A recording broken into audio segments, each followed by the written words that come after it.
Syubhat yang kedua, hadirin dan hadirat yang dirahmati oleh Allah Subhanahu wa taala, yaitu mereka menganggap bahwasanya agama itu hanyalah sarana untuk mencapai akhlak yang mulia. Jadi menurut mereka yang dituju oleh agama paling utama adalah bagaimana kita berperi kemanusiaan, bagaimana kita berakhlak mulia. Maka turunlah agama Islam dengan adab-adabnya supaya seorang berakhlak mulia. Nah, kalau seorang bisa berakhlak mulia dengan agama apapun, maka dia sudah benar. Karena agama itu hanya sarana untuk mencapai suatu tujuan. Nah, banyak jalan menuju Roma, kata mereka. Banyak jalan menuju kota Mekah, ya. Nah, di antara jalan menuju kota Mekah adalah dengan agama Islam. Dengan Islam kita bisa berakhlak mulia. Nah, dengan agama lain juga demikian. Dengan Yahudi, dengan agama Yahudi kita bisa berakhlak mulia, dengan Nasrani bisa berakhlak mulia. Nah, kalau kita sudah mencapai tujuan, tidak peduli agamanya, enggak jadi masalah. Ini syubhat mereka yang paling kuat juga di antaranya. Ya, sehingga mereka sering mengatakan, saya ditanya pernah, Ustaz, Bunda Teresa itu orang sangat baik dan sangat sosial, Ustaz.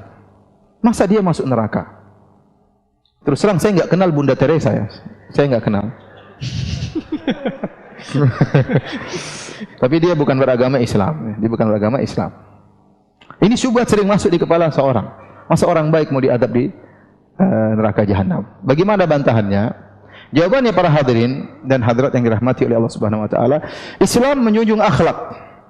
Tetapi tujuan agama yang paling utama, yang paling primer, yang paling urgen adalah agar makhluk menyembah Tuhan. Itu. Allah menciptakan manusia dan Allah menjadikan manusia itu harus terikat sebagai makhluk. Apa buktinya? Dia harus menyembah siapa? Tuhan penciptanya. Makanya Allah turunkan dalam Al-Qur'an, dalam surat Adz-Dzariyat, "Wa ma khalaqatul jinna wal insa illa liya'budun."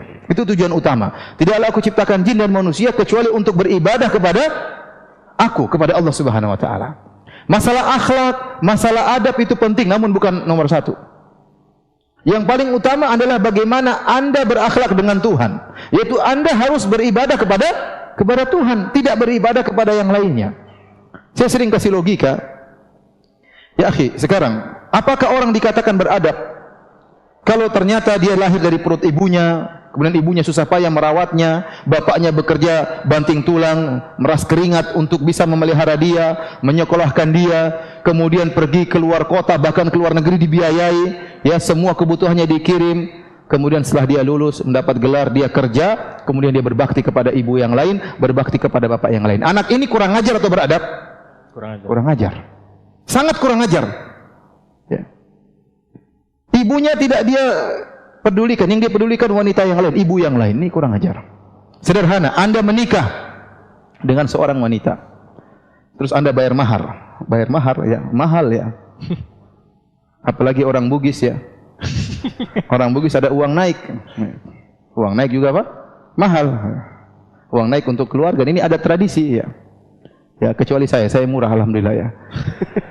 Antum juga mungkin naik turun gratis kali. Intinya biayanya mahal, uang mahar sendiri, uang naik sendiri, kemudian qadarullah antum dapati istri antum gemuk ya. Antum kemudian masukkan ke salon, bayarin, suruh fitness, mau ini sedot lemak, sedot ini macam-macam, duit sudah banyak, sudah cantik, yang cium laki-laki lain. Gimana kira-kira? Kurang ajar atau tidak? Sangat-sangat kurang ajar orang seperti ini. Ini perempuan sangat-sangat kurang ajar. Paham? Ya. Nah, ini Allah ciptakan Anda. Allah berikan penglihatan, berikan pendengaran, berikan akal pikiran, kesehatan, diberikan rezeki. Kemudian Anda menyembah kepada makhluk sesama Anda. Anda menyembah kepada seorang nabi, Anda menyembah kepada malaikat yang juga ciptaan Allah, Anda menyembah kepada matahari. Ya. Apa ini beradab? Ini sangat tidak beradab. Meskipun akhlaknya nomor satu terhadap manusia, tapi akhlak dia terhadap Tuhan, akhlak yang jongkok. Orang seperti ini pantas masuk neraka jahanam. Ya. Oleh karenanya, yang paling prinsip dalam Islam, dalam agama, Tuhan turunkan aturan agar makhluk itu punya hubungan yang erat dengan penciptanya, yaitu dia hanya menyembah kepada penciptanya. Oleh karenanya kita dapati, ya, dalam banyak hadis-hadis Rasulullah SAW sebutkan tentang ada orang berakhlak mulia tapi di neraka jahanam. Contoh sederhana, pamannya Abu Talib. Abu Talib Ini luar biasa. Akhlaknya luar biasa. Bayangkan, kalau mau dibandingkan dengan amal soleh Anda tidak ada apa-apanya dibandingkan Abu Talib. Abu Talib di antara amal solehnya memelihara anak yatim.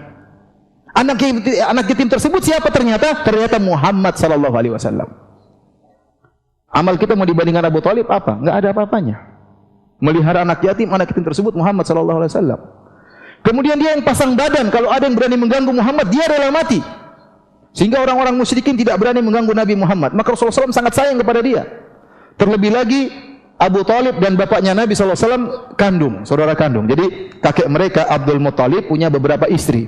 Di antara yang satu ayah satu ibu, Abdullah bapaknya Muhammad SAW dengan Abu Talib. Makanya Abu Talib pun sangat sayang kepada Rasulullah SAW. Kecil Muhammad sangat disayang.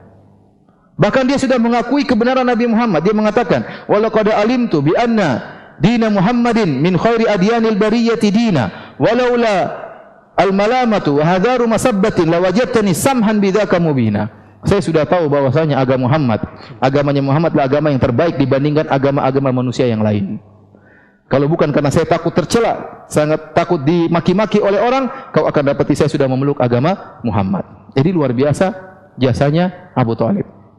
Rela mati demi ponakannya Muhammad sallallahu alaihi wasallam. Sehingga waktu dia akan meninggal dunia, Rasulullah SAW datang kepada pamannya, menyenguk pamannya, mendakwahi.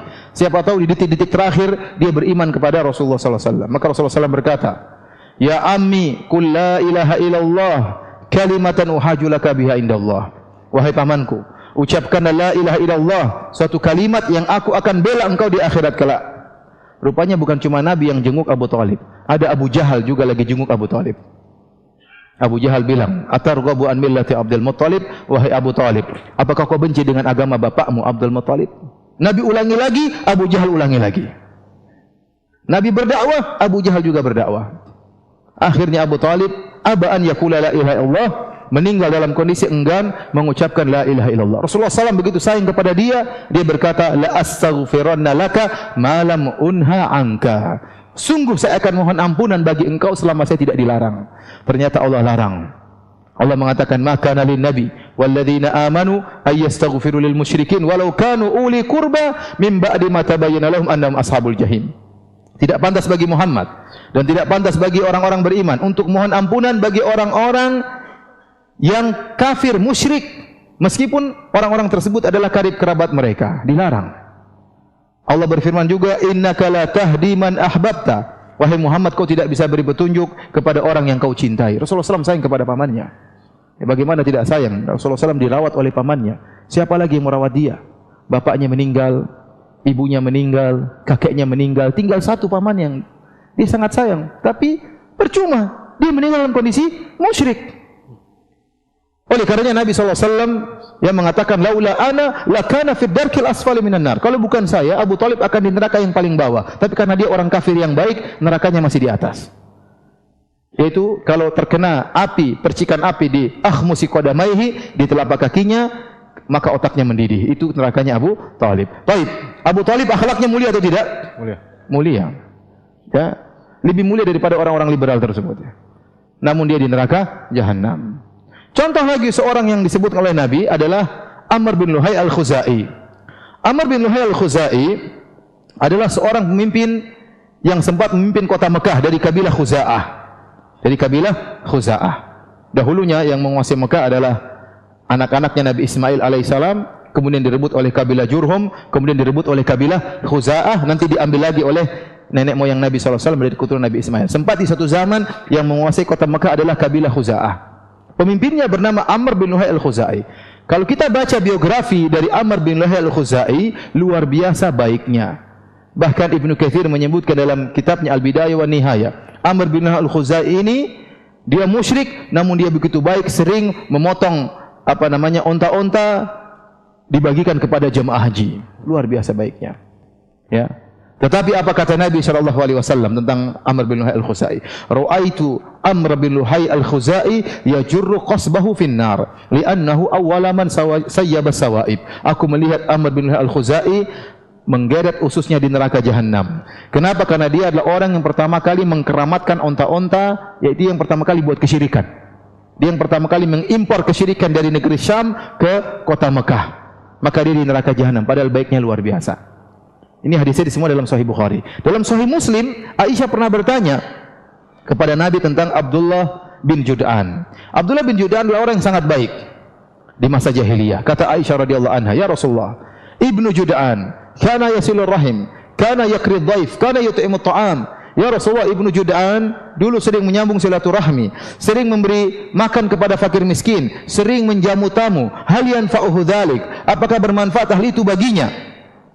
Kata Rasulullah sallallahu alaihi wasallam, "La lam yakul yauman qad rabbi ghfirli khati'ati." Tidak bermanfaat. Dia tidak pernah beriman kepada Allah. Dia tidak pernah berkata, "Ya Allah, ampuni dosa-dosaku." Dia meninggal dalam kondisi musyrik. Kebaikannya tidak bermanfaat. Wa ma mana'ahum an tuqbala nafaqatuhum illa annahum kafaru billah. Kata Allah, tidaklah mereka tidak diterima, tercegah mereka dari diterima amalan mereka. Kenapa? Karena mereka kafir kepada Allah. Percuma orang sebaik apapun, akhlaknya baik apapun, kalau tidak bertauhid kepada Allah, maka di neraka jahanam. Ini contoh-contoh orang-orang yang sangat baik, tetapi mereka di neraka jahanam. Kenapa? Karena mereka berbuat kesyirikan kepada Allah Subhanahu wa taala. Ya. Oleh karenanya para hadirin dan hadirat yang dirahmati Allah Subhanahu wa taala, saya ingin tanya sama antum. Menurut orang-orang liberal, kalau ada orang ateis yang berakhlak baik, masuk surga atau tidak? Masuk. Saya ulangi. Menurut orang-orang liberal, menurut kaidah mereka, kalau ada orang ateis tidak percaya sama Tuhan, tapi akhlaknya luar biasa, baik sama tetangga, ramah sama tetangga, suka bantu sosial, sangat sosial, meninggal, masuk surga atau tidak? Masuk. Ada yang bilang tidak. Saya bukan tanya pendapat antum ya. Saya tanya pendapat orang-orang liberal. Kira-kira apa? Masuk. Paham? Ya, kalau kita sepakat dia masuk neraka, kita tidak khilaf di antara kita, absolut masuk neraka. Ini kira-kira menurut orang-orang liberal, ada orang seperti ini mau surga atau masuk neraka? Mau surga karena dia baik. Kan menurut orang liberal, agama itu hanyalah sarana. Yang penting berakhlak apa? Mulia. Berakhlak mulia dengan agama Yahudi, agama Nasrani, agama yang lain enggak jadi masalah menurut mereka. Yang penting Anda berakhlak mulia, maka Anda akan masuk surga. Maka kita bantah, kita bilang kalau ada orang ateis, PKI, ya, meninggal, masuk surga atau tidak? Menurut mereka harusnya masuk surga. Ya. Bagaimana Anda mengatakan orang ateis masuk surga, sementara orang ateis tidak percaya surga? Ente gimana? Jadi sebenarnya menurut mereka di surga itu ada surga Islam, surga Yahudi, surga Nasrani, surga Hindu, surga Buddha, surga PKI. Ada juga surga PKI di sana.